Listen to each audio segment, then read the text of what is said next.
Good morning dear students. कैसे हो बच्चों? सारे सारे बहुत अच्छे होंगे, अच्छे से घर पे पढ़ाई कर रहे होंगे, ये उम्मीद करते हैं। तो बच्चों, हमारा जो फर्स्ट यूनिट है 10th क्लास की केमिकल रिएक्शंस एंड इक्वेशंस, हम उसको उस यूनिट का कुछ इंपॉर्टेंट केमिकल रिएक्शंस पढ़ रहे हैं।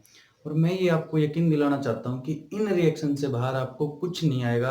ना तो बैलेंसिंग आएगी, ना कोई अदर रिएक्शन पूछी जाएगी जो आज हम करेंगे। इससे ज़्यादा कुछ नहीं आएगा। अगर ये सब आपने पढ़ ली तो इसके बाद आपको और रिएक्शन पढ़ने की ज़रूरत नहीं है। कुछ नया आया तो आप इन्हीं से उनको बना लोगे। ठीक है बच्चों?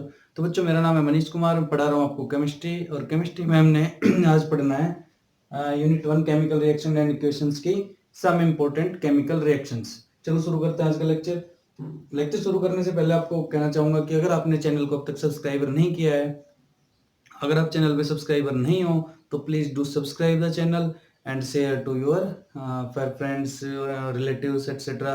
जो भी बच्चे आपके साथी हैं या रिश्तेदार में हैं जो पढ़ रहे हैं क्लासेज में 10th 9th 11th 12th में उनको आप ये चैनल रिकमेंड करो कि भाई यहाँ पे सिलेबस बहुत ही शुरू से बहुत ही अच्छी तरीके से सीबीएसई के पैटर्न के हिसाब से कराया जा रहा है। तो आप सभी इस चैनल से जुड़े।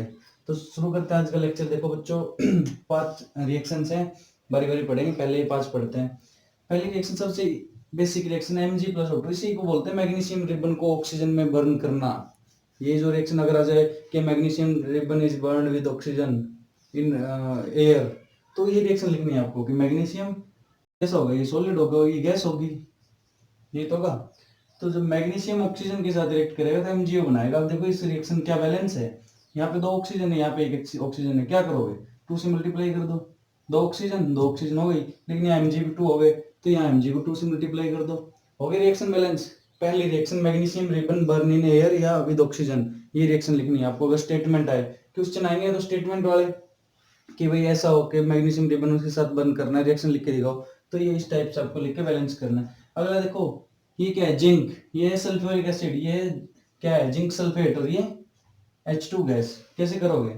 देखो बैलेंस है क्या? एक जिंक, दो हाइड्रोजन, एक SO4 यूनिट, एक SO4। ये तो ऑलरेडी बैलेंस है, ये रिएक्शन ऑलरेडी बैलेंस है। यहाँ क्या हो रहा है? Zinc metal H2। जब जिंक मेटल पे हम एसिड डाल रहे हैं, देखो ये है मेटल, जिंक है मेटल, ये है एसिड। ध्यान से देखो, जब मेटल पे हम एसिड डाल रहे हैं तो हमारे पास हाइड्रोजन गैस रिलीज हो रही है। ये याद रख लेना, जब हम मेटल नॉन मेटल पढ़ेंगे तो वहां पे हम ये चीजें आपको बताएंगे। ये इसके नीचे नाम लिखा आपको जिंक। ये क्या है? सॉलिड। ये क्या होता है? लिक्विड होता है। ये फिर से सॉलिड पीपीटी बन जाएंगे, गैस हो जाएगी। कर लोगे? ये एक्वस बनाओ, ZnSO4 एक्वस बनाओ। अगर H2SO4 है एक्वस। तो ये हमारी रिएक्शन है, ऑलरेडी बैलेंस है। और ये आपको करना है कि जिंक के ऊपर जब H2SO4 सल्फ्यूरिक एसिड डालेंगे हम तो H2 गैस रिलीज होगी और ZnSO4 बनेगा हमारे पास सॉल्यूशन में। नेक्स्ट देखो Fe। ये क्या है? आयरन। जब H2O के साथ रिएक्ट करता है तो बना रहा है Fe3O4 और H2 गैस रिलीज करता है। ये क्या है? ध्यान से देखो, क्या ये वही नहीं है हमारी रस्टिंग ऑफ आयरन? आयरन के साथ जब वाटर मिल रहा है तो ये ऑक्साइड बना रहा है, ऑक्सीजन उसके साथ जुड़ जा रहा है। तो ये क्या हुआ? फेरिक ऑक्साइड बन रहा है। जब वाटर को हम आयरन के ऊपर डालेंगे तो क्या बनाएगा? फेरिक ऑक्साइड बनाएगा। और इसी को कहते हैं रस्टिंग ऑफ आयरन। कोरोजन में हमने पढ़ा था। तो देखो बैलेंस है क्या? ये Fe है, एक यहाँ 3Fe, यहाँ 1 ऑक्सीजन, यहाँ 4 ऑक्सीजन, यहाँ 2 हाइड्रोजन, यहाँ 2 हाइड्रोजन। चलो हाइड्रोजन बैलेंस है हमारे पास। आयरन और ऑक्सीजन बैलेंस करना है हमें। आयरन और ऑक्सीजन बैलेंस करना है हमें। कैसे करोगे? देखो यहाँ अगर 3Fe है तो इसको 3 से मल्टीप्लाई कर दो आप। आयरन हो गया हमारा बैलेंस। ठीक है। अब देखो ऑक्सीजन कैसे बैलेंस करो। अगर यहाँ 4 ऑक्सीजन है, यहाँ अगर 4 ऑक्सीजन है तो यहाँ भी 4 से मल्टीप्लाई कर दो। यहाँ 1 ऑक्सीजन है, इसको 4 से मल्टीप्लाई करेंगे तो इधर भी 4 हो गए। 4 ऑक्सीजन हो गए, 3 Fe हो गए, 4 ऑक्सीजन हो गए, 3 Fe। अब देखो यहाँ हाइड्रोजन 2 है, यहाँ कितने हो गए? 2 पहले से थे, 4 से मल्टीप्लाई 8, तो यहाँ भी 4 से मल्टीप्लाई कर दो। हो गए बैलेंस। देखो iron 4H2 Fe 3Fe plus 4H2 Fe3O4 4H2। बहुत ही इंपॉर्टेंट रिएक्शन है, याद कर लेना। अगर आपको कहीं भी कोरोजन के बारे में पूछा जाए तो उसमें डेफिनेशन लिख के एग्जांपल में रस्टिंग ऑफ आयरन और ये रिएक्शन लिख देना, आपका कहीं भी कोई भी नंबर नहीं कटेगा। आगे देखो, ये होते हैं कार्बन मोनोऑक्साइड गैस। भाई ये होता है कार्बन डाइऑक्साइड क्योंकि 2 ऑक्सीजन जुड़े हुए हैं, और ये है कार्बन मोनोऑक्साइड क्योंकि 1 ऑक्सीजन जुड़ी हुई है। तो कार्बन मोनोऑक्साइड को हम H2 के साथ रिएक्ट करते हैं तो ये प्रेशर देना पड़ता है हमने। दरअसल ये जो हमारा है इसको बोलते हैं मिथेनॉल। क्या बोलते हैं? मिथेनॉल। अल्कोहल होता है मिथेनॉल।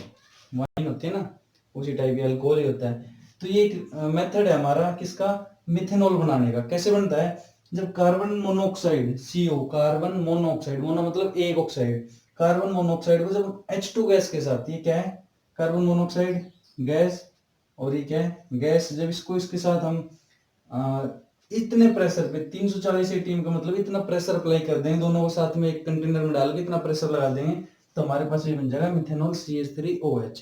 अब देखो क्या बैलेंस है, एक कार्बन एक कार्बन, एक ऑक्सीजन एक ऑक्सीजन, दो हाइड्रोजन, यहाँ पे 3 और एक 4, 4 हाइड्रोजन, इसको 2 से मल्टीप्लाई कर दो, होगी रिएक्शन बैलेंस।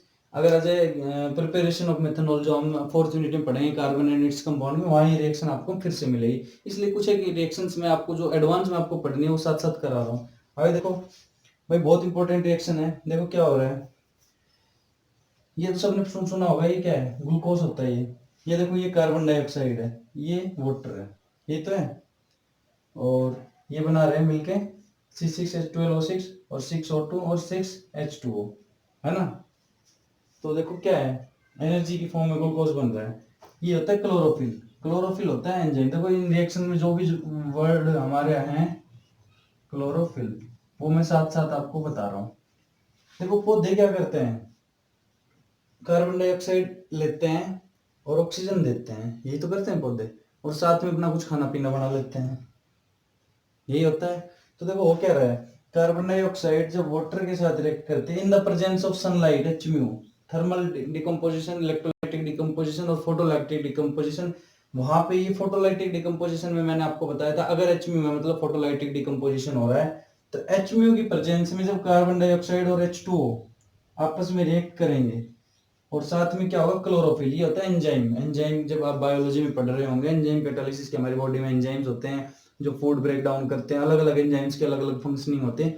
तो क्लोरोफिल एक स्पेसिफिक एंजाइम है जिसकी फंक्शनिंग है इस रिएक्शन को कैरी आउट कराना।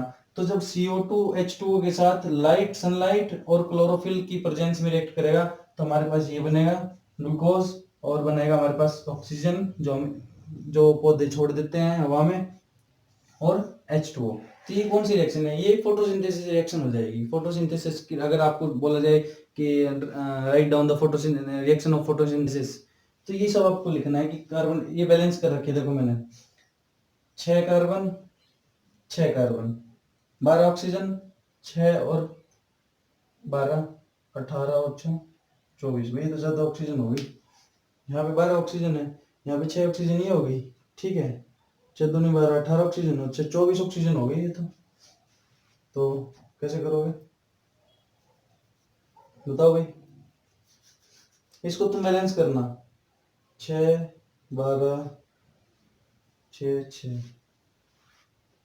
अगर उनको हम H2O को ना करें, अगर यहाँ पे 6 ना हो तो देखो कैसे कितनी हो जाएगी 12, इसको छोड़ो, 6 कार्बन 6 कार्बन और 12 ऑक्सीजन, यहाँ पे कितना हो गई 6 और 6 और मान लो 2 से मल्टीप्लाई कर दे इधर, 6 और 6 12, 12 ऑक्सीजन हो गए। अब देखो 24 हाइड्रोजन, यहाँ पे हो गए 12 और 12 24 हाइड्रोजन हो गए, और ऑक्सीजन हो गई, बस यही बैलेंस हो जाएगी शायद। देख लेना कहीं कोई मिस्टेक होता आप लोग कर लेना। कैसे लिखोगे, ये होता क्या है, ये एक्वस होती है, ये वाटर लिक्विड होता है, और ये हो जाएगा हमारा एक्वस एनर्जी फॉर्म में, ये हमारा फिर से गैस, ये वाटर लिक्विड। कर लेना, स्टेट्स आपकी बुक में दी हुई है। तो ये रिएक्शंस मेरे पढ़ाने का मतलब है, तो ये रिएक्शंस आपको रिएक्टेंट और प्रोडक्ट बिल्कुल क्लियर हो कि क्या रिएक्ट कर रहे हैं, क्या बन रहा है। और इन कुछ एक रिएक्शन जैसे आपको ये नेम रिएक्शन मतलब स्टेटमेंट में आएगी, मैग्नीशियम रिबन की बर्निंग की दिखाओ भाई, या आएगा कोरोजन की कोई रिएक्शन दिखाओ भाई, या फिर मिथेनॉल का रिएक्शन दिखाओ, या फिर फोटोसिंथेसिस रिएक्शन दिखाओ, तो ये रिएक्शन आपको वहां पे करनी है। चलो देखते हैं कुछ और नेक्स्ट रिएक्शंस। हाँ तो बच्चों जो नेक्स्ट रिएक्शन है, देखो 5 रिएक्शन हमने पढ़ लिया है, हम पढ़ रहे हैं रिएक्शंस, इंपॉर्टेंट रिएक्शन जो भी है। उसकी 6th रिएक्शन जो है कि CaO और H2O जब मिलते हैं तो CaO H2 बनाता है। तो इंपॉर्टेंट है इस रिएक्शन में सबसे क्या कि मैंने 3 चीजें बताई थी आपको। CaO को हम कहते हैं क्विक लाइन, क्या कहते हैं, QUICK, क्विक लाइन, पहली बात। ये वाटर हो गया, ये सॉलिड लिक्विड, ये बनाएगा CaOH2, इसका नाम है कैल्शियम हाइड्रोक्साइड, इसका नाम है कैल्शियम ऑक्साइड। तो calcium oxide on reacting with water gives calcium hydroxide and heat. Heat होती है एनर्जी, एनर्जी रिलीज करता है। ये वही एग्जांपल आप थोड़ा याद करो कि हम जो होते हैं ना सफेदी यूज करते हैं, सफेदी उसमें वही कैल्शियम ही होता है। तो जब पानी डालते हैं तो हीट निकलती है, वो डिकम्पोज होना शुरू हो जाता है, विग्रेसली थोड़ी आवाज भी आती है, बबूले निकलते हैं, तो यही होती है हीट की फॉर्म में। तो कैल्शियम की रिएक्शंस होती है वहां पे। तो स्लेक्ट लाइम, लाइमस्टोन और क्विक लाइम सब कैल्शियम के हैं। तो आप उन रिएक्शन से इनको कोरिलेट कर सकते हो। तो क्या लिखोगे अगर आपके पास स्टेटमेंट आएगी calcium oxide when react with water gives calcium hydroxide and heat, reaction लिखो तो क्या लिखोगे CaO plus H2O gives CaOH का होल ट्वाइस और हीट। ये होता है CaOH का होल ट्वाइस, इसको ऐसे बोला जाता है। अब दूसरा नाम आए कि what do you produce when quick lime react with water, how will you get when quick lime react with water, कि अगर ये क्विक लाइम वाटर के साथ रिएक्ट कर रहा है तो क्या मिलेगा, क्या मिलेगा, ये क्या है बताओ भाई। CaOH का होल ट्वाइस उसको क्या बोलते हैं, CaOH के होल ट्वाइस को हम क्या बोलते हैं, सारे बताओ।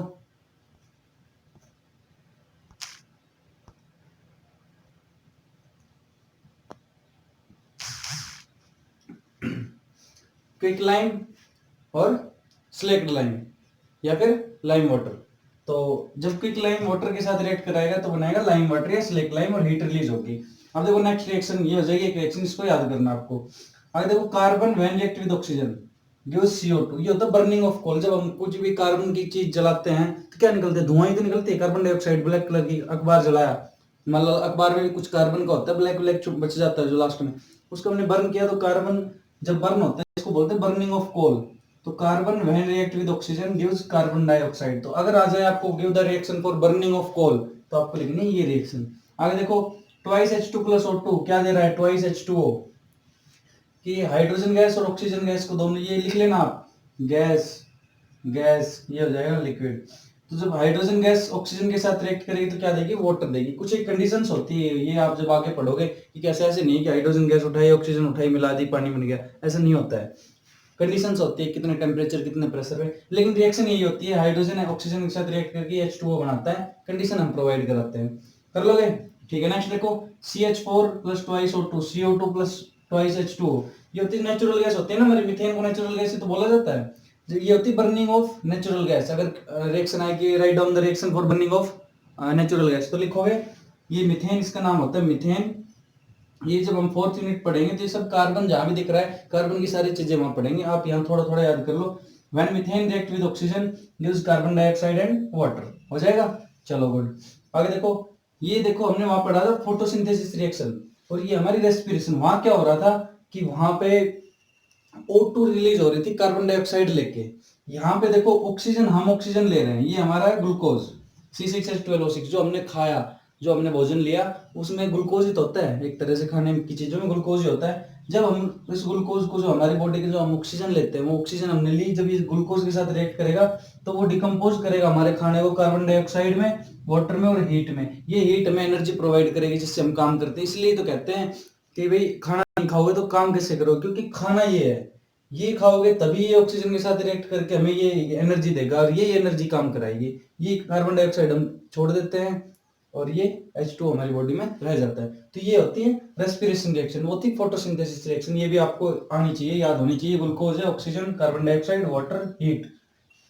अब देखो ये रिएक्शन किसकी टाइप थी, 1 2 3, दो या दो से प्रोडक्ट ज्यादा रिएक्टेंट मिलके एक प्रोडक्ट दे रहे थे, ये थी कॉम्बिनेशन रिएक्शन। यहाँ देखो ये क्या है, यहाँ पे हीट रिलीज हो रही है हर एक में, यहाँ भी हीट रिलीज होगी, ये भी हीट, ये भी हीट, ये हो गया एक्सोथर्मिक रिएक्शन। जिन रिएक्शंस में हीट रिलीज हो रही है एक्सोथर्मिक रिएक्शन। यहाँ देखो नेक्स्ट FeSO4 को हमने हीट, देखो एरो के ऊपर आपको हीट या लाइट कहीं दिख जाए तो इसका मतलब क्या है, डीकंपोजिशन रिएक्शन। आपको सीधे याद आना चाहिए, ये ट्राइंगल दिख जाए, H म्यू दिख जाए या इलेक्ट्रिसिटी दिख जाए तो ये सारी होती है डिकम्पोजिशन रिएक्शन। और हीट है तो ये थर्मल डिकम्पोजिशन। तो देखो 1 2 3 ये थर्मल डिकम्पोजिशन की रिएक्शन है। क्या हो रहा है, FeSO4 को जब हमने हीट किया तो Fe2O3 और SO2 और SO3 में टूटा, ये गैसेज होती हैं, गैस गैस, ये सॉलिड होता है।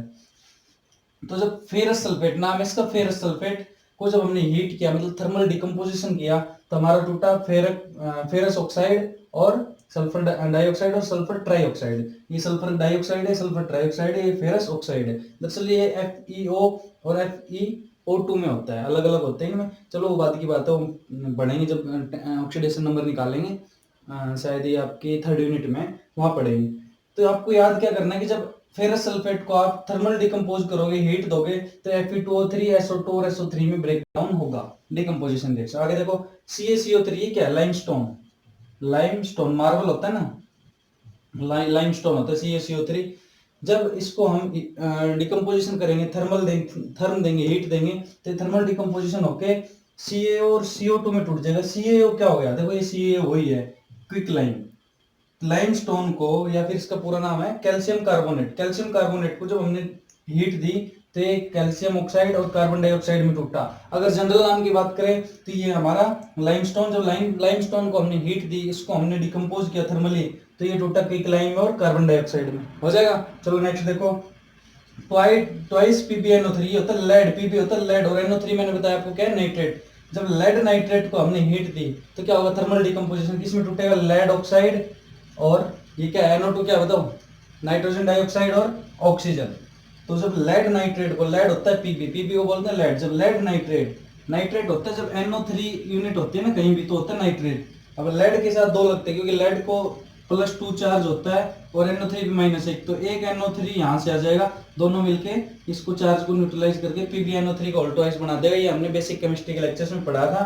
तो जब लेड नाइट्रेट को हम थर्मल डिकम्पोजिशन देंगे तो ये लेड ऑक्साइड और नाइट्रोजन डाइऑक्साइड और ऑक्सीजन में ब्रेक डाउन होगा, ये सब गैस होंगी, गैस। ठीक है भाई, देखो ये रिएक्शन होगी 13 रिएक्शन।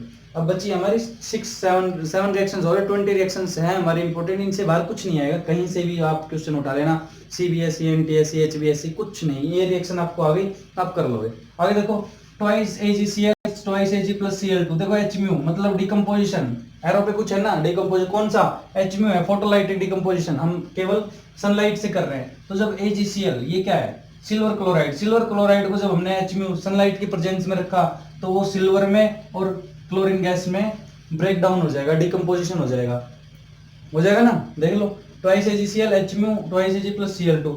और आपको जब मैंने ये कराई होगी रिएक्शन फोटोलाइटिक डिकम्पोजिशन वाली, तो आपको बताया होगा कि सिल्वर का कलर ग्रे हो जाता है, वो इसी के कारण होता है। आगे देखो सेम रिएक्शन, अगर AgCl की जगह AgBr आ जाए, क्लोरीन की जगह अगर ब्रोमीन आ जाए, तो ये क्या हो जाएगा, सिल्वर ब्रोमाइड। सिल्वर ब्रोमाइड को जब हम Hμ की प्रेजेंस में रखेंगे तो ये सिल्वर में और ब्रोमीन गैस में टूट जाएगा, ये भी एक तरह से फोटोलाइटिक डिकम्पोजिशन है। आगे देखो Fe + CuSO4, Fe + CuSO4, देखो क्या कर रहा है ये Fe, यहाँ इस Cu को भगा के खुद आ जा रहा है और Cu निकाल दे रहा है, क्या है, डिस्प्लेसमेंट रिएक्शन, कि आयरन ने कॉपर को डिस्प्लेस कर दिया, इसको होता है आयरन, ये कॉपर सल्फेट। आयरन जब कॉपर सल्फेट के साथ रिएक्ट करेगा तो ये आयरन फेरस सल्फेट, अगर अकेला Fe है तो उसको आयरन बोलेंगे, अगर ये कुछ कंपाउंड बना रहा है FeSO4 फेरस सल्फेट, अकेला आयरन एलिमेंट है तो बोलेंगे आयरन, अगर इसने कंपाउंड बना लिया तो आयरन सल्फेट नहीं बोलेंगे, फिर बोलेंगे फेरस सल्फेट। कहानी आएगी फेरस और फेरिक कब होती है वो बाद में पढ़ेंगे, अभी याद रखो, जब आयरन कॉपर सल्फेट के साथ रिएक्ट कर रहा है तो बना रहा है फेरस सल्फेट और कॉपर, मतलब ये आयरन इस कॉपर को यहाँ से भगा दे रहा है धक्का मार के, खुद अकेला था पहले,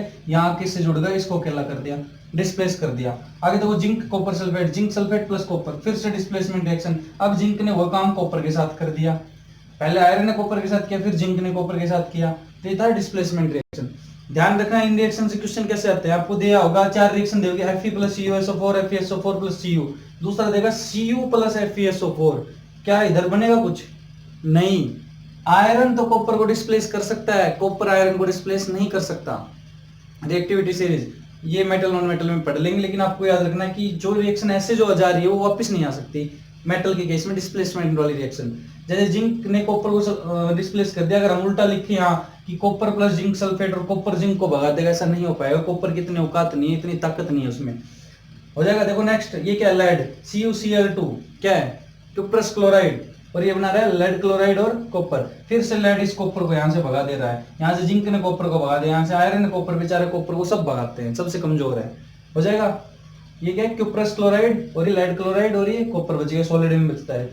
आगे देखो Na2SO4, इसका नाम होता है सोडियम सल्फेट, जब sodium sulphate barium chloride BaCl2 के साथ, जब सोडियम सल्फेट सोडियम Na के लिए सल्फेट होता है SO4, जैसे NO3 नाइट्रेट होता है, ऐसे SO4 यूनिट होती है, 2 नेगेटिव चार्ज होता है, इसको कहते हैं सल्फेट। तो जो सोडियम सल्फेट बेरियम क्लोराइड के साथ, बी मतलब बेरियम, बेरियम क्लोराइड के साथ रिएक्ट करता है तो बनता है बेरियम सल्फेट और ट्वाइस NaCl, बेरियम सल्फेट और ट्वाइस NaCl। देखो ये NaCl क्या है, कॉमन साल्ट हमारा। तो ये रिएक्शन थी 19th की, अगर आपका सोडियम सल्फेट BaCl2 के साथ रिएक्ट करेगा तो वो इसको भगा देगा यहाँ से, BaCl2 और NaCl, BaSO4 और NaCl बन जाएगा।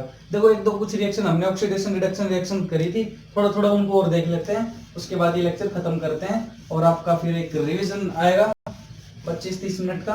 और ये यूनिट आपकी टिप्स पे हो जानी चाहिए, सभी की नहीं हुई तो आप एक बार इस लेक्चर को देख लेना, हो जाएगी जितने भी लेक्चर हमने कराए। देखो हमने एक रिएक्शन पढ़ी होगी Cu+O2, ये क्या बना रहा था, CuO। ये देखो क्या हो रहा है, oxidation, addition of oxygen, addition of oxygen हमने क्या बताया था, ऑक्सीडेशन। यहाँ पे 2 कर लो, हो जाएगा ना, ये भी 2 हो जाएगा। कॉपर में ऑक्सीजन का एडिशन हो रहा है, मतलब क्या, ऑक्सीडेशन रिएक्शन, ऑक्सीडेशन टाइप की रिएक्शन। अगर आपको आ जाए कि copper, what will you get when copper react with oxygen, तो देखो copper react with oxygen gives copper oxide, cuprous oxide, cupric oxide, CuO, है ना। चलो कोई बात नहीं, बताएंगे कॉपर क्यूप्रस क्यूप्रिक क्या होता है। आगे देखो, अगर CuO को, ये जो CuO बना है, इसको अगर हम हाइड्रोजन गैस के साथ रिएक्ट करा दे तो क्या बनेगा। अब देखो पहले जब कॉपर को ऑक्सीजन के साथ रिएक्ट कराया तो बनाया ये CuO, कॉपर ऑक्साइड। अगर अब इस कॉपर ऑक्साइड को हमने हाइड्रोजन के साथ रिएक्ट करा दिया तो ये फिर से क्या होगा, फिर से कॉपर बना लेगा और H2O रिलीज कर देगा। ये दोनों रिएक्शन आपको आनी चाहिए, फिल इन द ब्लैंक्स में आ सकती है कि what will you get when copper react with oxygen, ये मिलेगा कॉपर ऑक्साइड। और what will you get when copper oxide react with water, hydrogen gas, फिर से आपको कॉपर और H2O मिल जाएगा।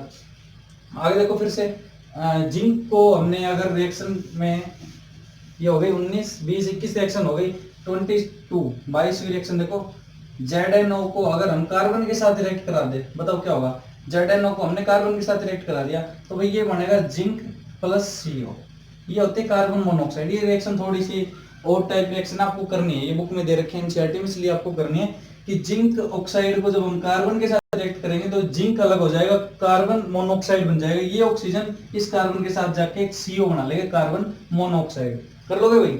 नेक्स्ट देखो एक और 23rd, MnO2 when react with 4HCl क्या बनाएगा, MnCl2 plus twice H2O plus Cl2। देखो थोड़ी सी इंपॉर्टेंट रिएक्शन है, याद करनी है आपको। MnO2 मैंगनीज ऑक्साइड, ये याद करनी है आपको, मैंगनीज। ये 3D सीरीज में जब हमने वो पढ़ा होगा, पीरियोडिक टेबल पढ़ी होगी बेसिक में, तो साइंस टीचर वीना कपाड़िया मन फेंको, मन फॉर मैंगनीज, याद करना वहां से। ये मैंगनीज ऑक्साइड जब HCl क्या होता है, हाइड्रोक्लोरिक एसिड, एसिड है ये। मैंगनीज ऑक्साइड जब एसिड के साथ रिएक्ट करेगा तो ये क्या बनेगा, मैंगनीज क्लोराइड, ऑक्सीजन की बजाय क्या आ जाएगा, Cl2 आ जाएगा, MnCl2। ठीक है भाई, और साथ में देगा H2O और क्लोरीन गैस। ये रिएक्शन आपको याद करनी है। तो ये मैंने जो 23 रिएक्शंस आपको कराई है, ये वो सारे रिएक्शन जो आपकी 10th क्लास की हर एक रिएक्शन को कवर कर लेगी, अगर ये रिएक्शन आपने ढंग से समझ ली। अब आपका काम इन रिएक्शंस को एक अलग से एक नोटबुक में लिखोगे, चाहे बेशक आपने पहले लिखी हो। इन सभी रिएक्शन को आप अपनी अलग से एक पेज पे लिखोगे, जहां भी आपके नोट्स चल रहे हैं बीच में कहीं भी एक पेज लो। जैसे आपका अभी पेज आधा हो गया, ये नोट्स बन रहे हैं, तो उस पेज को कवर करके नेक्स्ट पेज को पूरे को इसको लिख दो ऊपर, some important reactions of unit 1। सारे रिएक्शंस नोट कर लो, स्टेट्स उनकी अगर लिखी है मैंने, ज्यादातर की लिख लेना, या फिर पीछे के लेक्चर्स में देख लेना क्या क्या स्टेट्स लिखना, बैलेंस करना। रिएक्टेंट और प्रोडक्ट के लिए खुले खुले एक लाइन में रिएक्शन लिखी, लाइन छोड़ी, फिर रिएक्शन, फिर लाइन छोड़ी। देखो रिएक्शन लिखी, नीचे नाम लिखे होंगे, फिर लाइन छोड़ी, फिर रिएक्शन, फिर नाम, फिर लाइन, ऐसे लिखना। नाम सभी के लिखने हैं, कॉमन नेम भी, जनरल नेम भी, क्विक लाइम भी लिखना है और कैल्शियम ऑक्साइड भी लिखना है, सेलेक्ट लाइम भी लिखना है और कैल्शियम हाइड्रोक्साइड भी लिखना है, लाइमस्टोन भी लिखना है और कैल्शियम कार्बोनेट भी लिखना है, जनरल नाम भी सारे लिखने हैं। तो बच्चों इसी के साथ आज का लेक्चर खत्म करते हैं, काफी लंबा हो गया है। उम्मीद करता हूँ आपको ये लेक्चर बहुत अच्छा लगा होगा। मैं कह रहा हूँ आपके इस लेक्चर से कम 3 नंबर का काम बोर्ड के पेपर में आपको मिलेगा। इस लेक्चर को बहुत अच्छे से आप समझो और इसको करो। डाउट हो तो आप मुझसे डाउट पूछ सकते हो। तो बच्चों उम्मीद करता हूँ सभी ने चैनल को जरूर सब्सक्राइब कर लिया होगा, वीडियोज को शेयर कर दिया करो अपने यार दोस्तों के साथ कि हमारे सर पढ़ा रहे हैं भाई, आप लोग भी पढ़ना चाहते हो तो पढ़ लो, और चैनल को भी सब्सक्राइब करने के लिए लोगों को कहा करो। तो बच्चों मिलते हैं अगले वीडियो में, तब तक के लिए धन्यवाद।